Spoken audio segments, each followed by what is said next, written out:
Both teams appear ready for the fight ahead, and we resume action here in quarter number 3. That's fielded in the end zone. Oh, nice move. And some room to roam now. That strong return has set them up nicely for this drive, and we all know the next score is going to have a major impact on this game. Out come the Saints now. They'll go on offense first here to begin the third quarter. They're close game, but they're going to need to do a little bit better probably here in half 2, no? I would agree with that totally. I would guess it in the locker room. They talked about cleaning up some of the errors, but overall, I think they wanted to be positive with them. Guys, we're right there. Just not playing as well as we need to. Let's pick it up, and we still have a chance to win this game. Yeah, they do. We'll see if they can pick it up. Breeze now to throw. Escaping the pressure right. It's complete. Flainer, right side. That catch good for 5. It's third down. I think it's okay there. They didn't get a whole lot on that play, but it's nice to have a safety valve that's built like this guy. Big target, guy you can spot pretty easily. Put it on him when your other targets aren't open. Here's Breeze to throw. And he's got Snead. They're able to convert on third down, and that sets up a 1st and goal. Did you see that route the way that I did? I thought he was trying to get deep. Yeah, that wasn't the first option. No, it came off of that guy, the deep guy, and came underneath on the drag. Completed it very well. Breeze now on 1st down. That's caught. It's Thomas. A good display of power, but it will only get him just inside the 5 to the 4. That's good for a gain of 6, 2nd and goal. That time they hit him out of the slot on the drag. And that route takes some fortitude from the guy running it because he knows he's going through the briar patch, as I like to call it, right? He's trying to work his way through all that traffic, and people want to put a little contact on it. Really well done. Touchdown, Saints.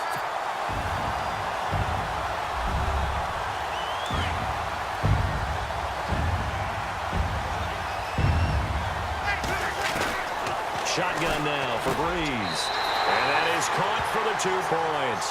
So they go with a pass, and it works there on the 2-point try. Charles, just in general, what are your thoughts passing versus running on 2-point conversion? Situational? It is situational. You have to know your team. What is your strength? Because so many people think you have to throw the ball in a 2-point conversion, but the stats will tell you that running it is about as... He's got a convoy, and he might be gone. He's at the 30, 10, 5, touchdown, Jaguars. Corey Grant, 104 yards. And the Jaguars are within an extra point of tying this one up. It's been a back-and-forth game, a lot of points on the board, and that return right there kind of indicative of how this thing's gone. Well, you've seen both teams go at it, and as you just pointed out, both of them have found the end zone. But just like in boxing, you know the blow that hurts the most? The one you didn't see coming, and that often is the case when it comes in special teams. To return it, Alvin Kamara. And a pretty good return here. He'll be stopped just shy of the 25 at the 24-yard line. Out onto the field comes New Orleans. And they're hoping to redo their efforts in the last drive when they got into the end zone. And just think of what it's like now on the sideline, because when you score a touchdown, you have to go over and look at the tablet and see what you did on the last drive. When you scored points, it's a whole lot better view than when you're trying to figure out how to fix things there. And, oh, he took that in one-handed. What a grab. And he'll be brought down right at the 30 here. 6 yards on the pickup, and it's a 2nd down. That was a terrific catch. I mean, to go up there and get it one-handed like that, but I almost want to go into that riff about back in my day, the gloves weren't quite like this. When did gloves really become prevalent, just in general? I think in the 80s. I think as we started to move through the 80s, especially as we got towards the latter part of that. But a lot of those were really like baseball batting gloves to begin with not much of a tacky area on the glove. In fact, there was none.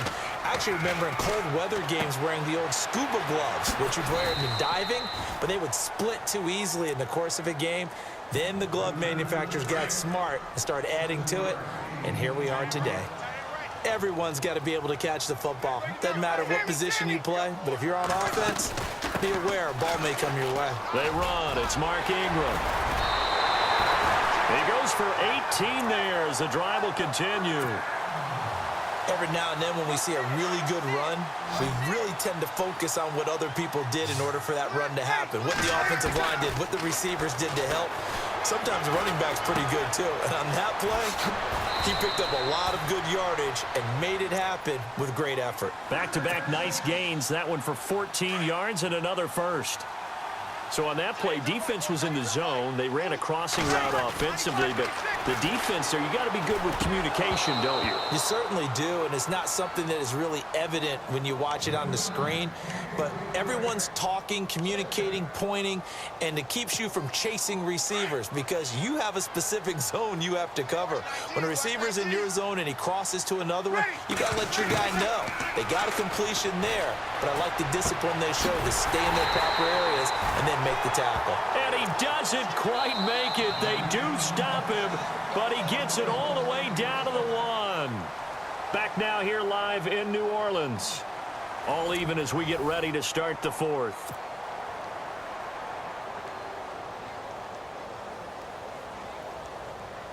And the defense with their backs against the wall a little bit here as the offense is in the red zone.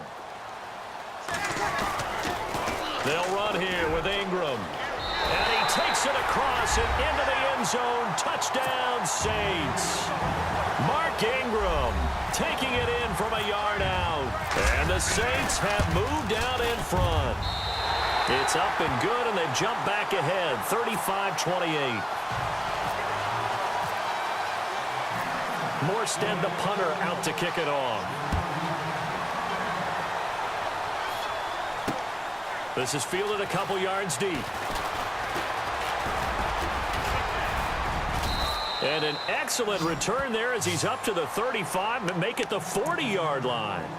And when you're facing a deficit on the scoreboard, you're just looking for something to get you right back into the game, and that's the spark that they were looking for. They got it with that big return.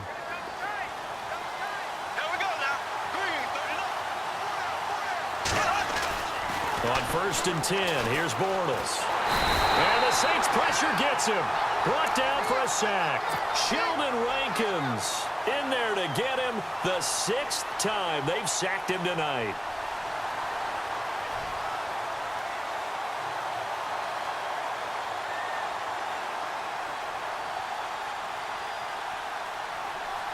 And a long way to go for the offense here on 2nd down.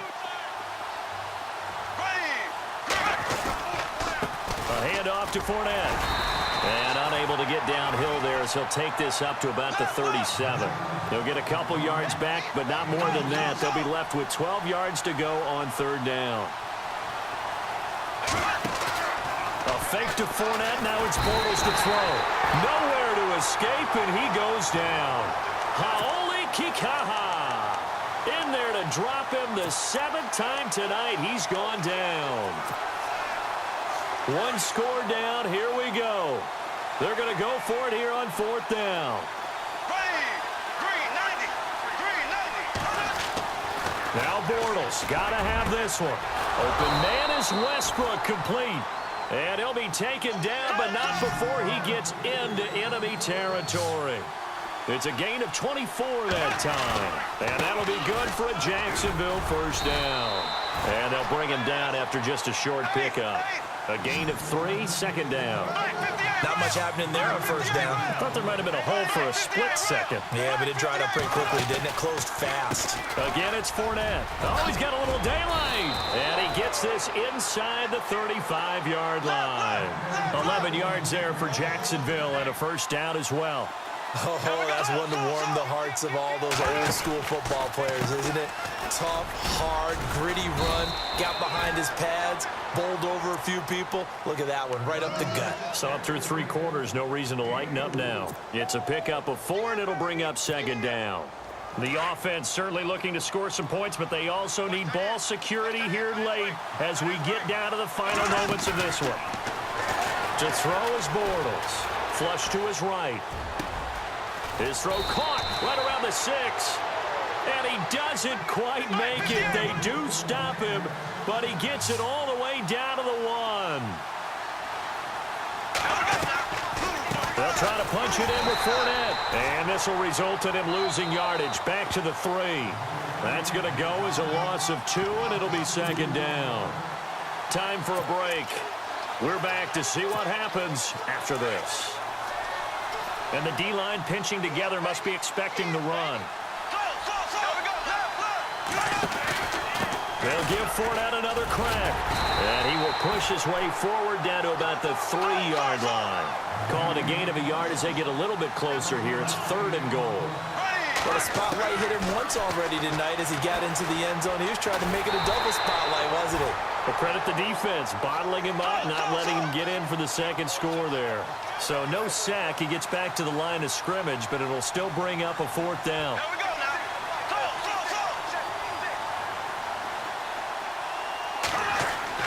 Back to throw. Flushed out right. And, a crusher there as it's intercepted. Picked off by Marcus Williams. And not much on the return there. He'll take it only up to the 9-yard line. Well, I get what he was trying to do. He was moving to his right and trying to shift the coverage, but instead he shifted the coverage also to the right and threw right into it for an interception. They'll run with Ingram here to begin the drive. And he'll be a couple yards shy of the 20 at the 18. It'll be a pickup of 10 yards. And that'll bring up a second and just about a few inches here.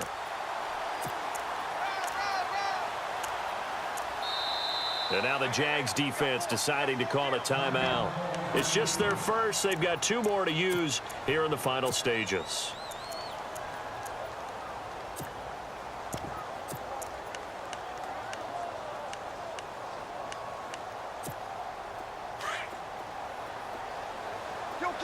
Kill.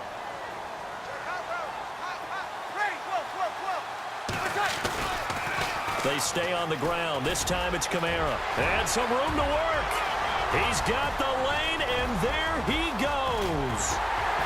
And he finally goes down, but not before reaching the 21. And now the Jags going to signal for another timeout. That'll leave them with just 1 remaining in this 4th quarter of play. So they pick up the first down after the run, and now they approach for the fresh set. Back to the ground, this time with Ingram. Trying to run inside, but nothing there. No gain on the play there, 2nd down. Charles, why didn't they just take the knee there? You're asking the question that I'm asking as well, because we've seen a lot of football where coaches decide maybe they get a little greedy. I don't know if they're doing it for stats or for what reason. We've seen it happen in college, and how about in the NFL? The miracle of the Meadowlands. All they had to do was take a knee, and the game was over. The Giants ran it one more time. Ball popped free. Philadelphia picks it up and wins the game. What year was that? 1978. I think it was in November. Now the defense will burn their 3rd and final timeout. And as the 2 teams talk it over on their respective sidelines, we take a break. In need of a conversion on 3rd down. They had the big play to start the drive. Not much sense. Breeze gives it up to Ingram. No gain there on the play, and that's going to leave them with a 4th down. One of the things I love about this game is there's a match of wits throughout the game. Who's going to get the advantage? Who's going to catch someone off guard? I feel like the offense thought they might catch the defense off balance with that play call, but unfortunately, that didn't work for them.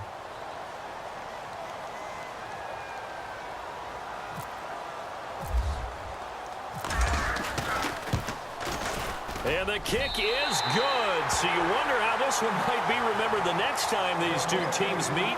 But until then, this game's over. Well, I know at points in this one you wanted to close your eyes because of all the points. Well, that's right up their alley with what we saw in this one.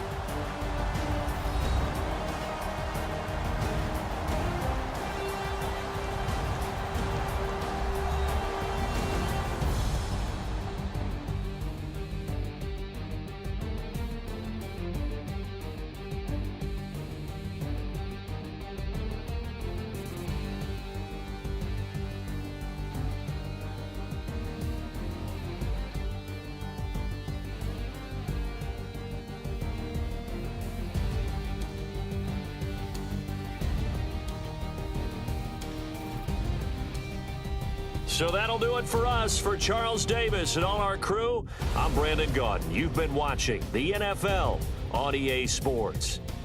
The Saints are winners here as we say so long from New Orleans.